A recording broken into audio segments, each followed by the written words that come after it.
Many people were hoping that Disney would reconsider the release of Shang-Chi and officially release it on Disney+.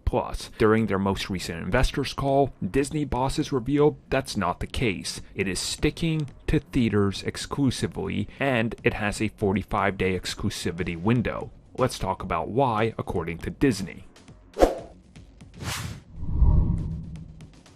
Now, of course, Disney has been under a lot of fire for whatever decision they make. If they put on Disney Plus, it's, well, you're ruining theaters.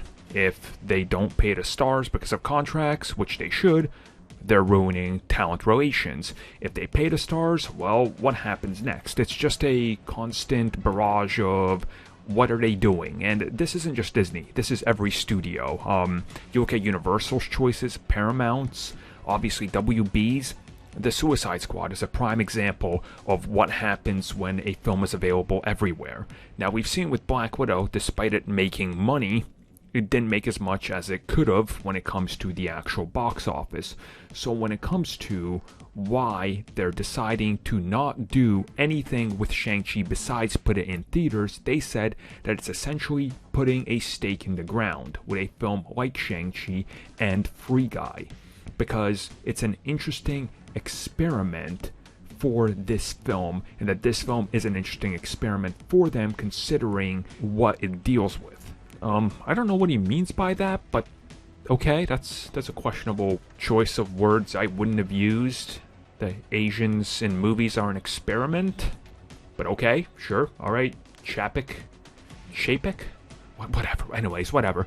Yeah, so apparently they looked at everything. They don't want it to be another data point, as he puts it. There's distribution agreements.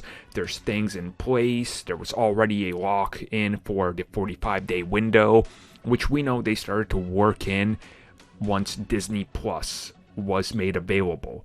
So, some of these contracts seem to be stuck in things pre-pandemic and all that, and that's kind of having an effect on releases now. Now, we know going forward they're changing contracts, but this is one of those that was locked in during an interesting time, and when they committed to this release window, they were already so deep in marketing that now it's just do or don't, so they have to. This is it.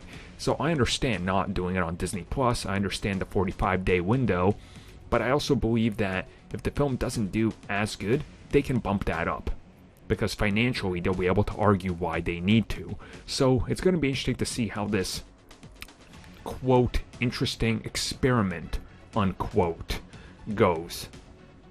Seriously, who let him say that? That is a terrible choice of words.